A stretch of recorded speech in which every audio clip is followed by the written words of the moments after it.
Tesla आखिरकार भारत में आ रही है, लेकिन जो जश्न की उम्मीद थी वो थोड़ी निराशा और मीम्स में बदल गई है। एक नया शब्द सुनने में आ रहा है, टेक्सला। हाँ, टेक्सला। ये दिलचस्प है। मतलब इतने इंतजार के बाद ऐसा क्यों? मॉडल वाई की कीमत यहाँ 67 लाख से भी ज्यादा बताई जा रही है। विदेशों में तो ये काफी कम है ना? बिल्कुल। चलिए, हमारे पास जो जानकारी है, जो स्रोत है, उनकी मदद से इस पूरी टेक्सला कहानी को थोड़ा गहराई से समझते हैं कि असल में हो क्या रहा है। हाँ हाँ, जरूर। और देखिए, ये मामला सिर्फ एक महंगी कार का नहीं है। ये सीधे सीधे जुड़ा है भारत की आयात नीति से, हमारे टैक्स के स्ट्रक्चर से, और जो हम इलेक्ट्रिक गाड़ियों को लेकर सोच रहे हैं हमारी महत्वाकांक्षाओं से। जानकारी यही बताती है कि टेस्ला की जो ये भारी भरकम कीमत है, उसमें एक बहुत बड़ा हिस्सा वो टैक्स का ही है। अच्छा, तो ये टेक्सला शब्द यहीं से निकला है। टेस्ला और टैक्स का एक तरह का मजाक उड़ाता हुआ संगम। हाँ बिल्कुल, लोगों का गुस्सा शायद इसी बात पर है कि गाड़ी इतनी महंगी हो गई कि पहुंच से ही बाहर हो गई। समझ सकते हो। इसे थोड़ा और खोलते हैं। देखिए, जो हमारे पास जानकारी है उसके हिसाब से अगर कोई इलेक्ट्रिक कार पूरी तरह बनी हुई, जिसे सीबीयू कंप्लीटली बिल्ट यूनिट कहते हैं, विदेश से आती है और उसकी कीमत $40,000 मतलब मोटे तौर पर 33 लाख रुपए से ज्यादा है, तो उस पर 100% बेसिक कस्टम ड्यूटी लगती है। 100%? मतलब गाड़ी की कीमत सीधी दोगुनी? हाँ, सीधे सीधे। और अगर कार की कीमत इससे कम भी हो तो भी ड्यूटी 60% है। बाप रे! और बात यहीं खत्म नहीं होती। इस 100% ड्यूटी के ऊपर फिर लगता है 28% GST, goods and services tax, जो आमतौर पर लग्जरी चीजों पर लगता है। अच्छा। फिर कुछ मामलों में 15% तक का अतिरिक्त सेस भी जुड़ सकता है। और इसके बाद तो फिर राज्यों के अपने रोड टैक्स और रजिस्ट्रेशन के खर्चे हैं ही, वो अलग। तो मतलब अगर टेस्ला मान लीजिए कोई कार भेजती है जिसकी लागत 30 लाख रुपए है, तो यहाँ आते आते सारे टैक्स वगैरह जोड़कर वो सड़क पर 60 से 70 लाख के पार पहुंच जाएगी। हाँ, आराम से यही गणित बैठता है।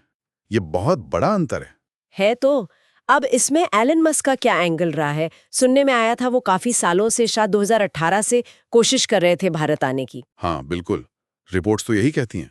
और वो भारत की ये जो टैक्स नीति है, इसको लेकर काफी मुखर भी रहे हैं। उनका क्या कहना था इस पर? हाँ, वो कई बार पब्लिक में कह चुके हैं, ट्विटर पर भी लिखा है कि भाई इतने ज्यादा इंपोर्ट ड्यूटी के साथ भारत में कारें बेचना प्रैक्टिकल नहीं है। उनका तर्क ये रहा है कि पहले हमें भारतीय बाजार में डिमांड तो देखने दो, उसके लिए कुछ कारें इंपोर्ट करके बेचने की इजाजत होनी चाहिए। बिना डिमांड का अंदाजा लगाए यहाँ फैक्ट्री लगाने जैसा बड़ा निवेश करना वो एक जोखिम भरा काम है। तो टेस्ला का स्टैंड था, पहले डिमांड देखो फिर निवेश करो। और हमारी सरकार का क्या पक्ष था इस पर? जाहिर है मेक इन इंडिया पर जोर रहा होगा। बिल्कुल, सरकार का फोकस मेक इन इंडिया पर ही था। उनका कहना था कि टेस्ला को अगर टैक्स में कोई भी छूट चाहिए तो पहले उन्हें यहाँ मैन्युफैक्चरिंग यूनिट लगानी पड़ेगी, यही कारें बनानी होंगी। तो ये पहले निवेश या पहले टैक्स छूट वाली जो बहस थी ना, वो एक तरह से अटक गई। एक डेडलॉक बन गया जो कई साल चला। हाँ, समझ गई। और जब ये सब चल रहा था सरकार और टेस्ला के बीच, लगता है आम लोगों ने अपनी राय देने का एक अलग ही मजेदार तरीका ढूंढ लिया। हाँ बिल्कुल, सोशल मीडिया पर तो जैसे मीम्स की बाढ़ आ गई।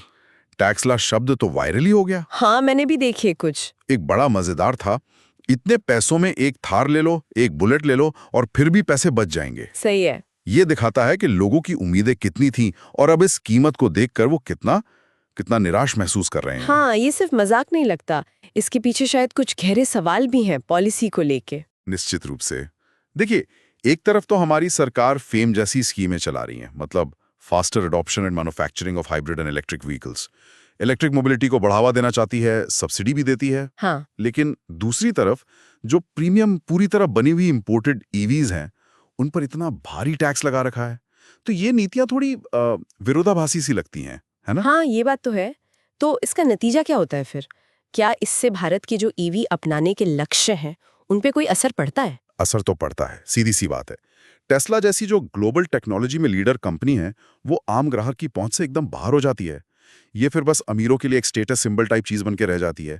और जो हरित क्रांति या इलेक्ट्रिक व्हीकल क्रांति में ये एक बड़ी भूमिका निभा सकती थी, वो भूमिका बहुत सीमित हो जाती है।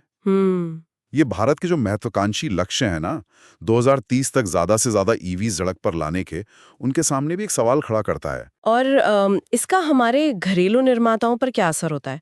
उनको तो शायद कीमत के मामले में फायदा मिलता होगा। हाँ, अगर तुरंत देखें शॉर्ट टर्म में, तो लोकल मैन्युफैक्चरर्स को कीमत का फायदा मिलता है। क्योंकि इंपोर्टेड गाड़ियां इतनी महंगी हो जाती हैं कि मुकाबले ही नहीं रहता। लेकिन इसका एक दूसरा पहलू भी है। सोचने वाली बात यह है कि क्या इस तरह का जो प्रोटेक्शन है, संरक्षणवाद है, उससे हमारी घरेलू कंपनियां उस ग्लोबल टेक्नोलॉजी कंपटीशन से थोड़ी बच जाती हैं? वो कंपटीशन जो उन्हें शायद लंबे समय में और बेहतर और इनोवेटिव बनने के लिए प्रेरित कर सकता था? ये एक बड़ा सवाल है। तो कुल मिलाकर ये सिर्फ एक कार के लॉन्च होने या ना होने की कहानी से कहीं ज्यादा बड़ी है। ये भारत की इंडस्ट्रियल पॉलिसी, टैक्स की रणनीति, दुनिया के साथ हमारे व्यापारिक रिश्ते और भविष्य की टेक्नोलॉजी को हम कैसे अपनाते हैं, इन सब बड़े सवालों से जुड़ी हुई है। क्या भारत टेस्ला जैसी कंपनियों के लिए तैयार है, या हम फिलहाल सिर्फ टेस्ला मीम्स तक ही सीमित रहेंगे? बिल्कुल। और ये हमें एक बुनियादी सवाल पर सोचने को मजबूर करता है कि क्या ये जो ऊंची इंपोर्ट ड्यूटी है, ये वाकई मेक इन इंडिया को मजबूत करने का सबसे अच्छा तरीका है, या फिर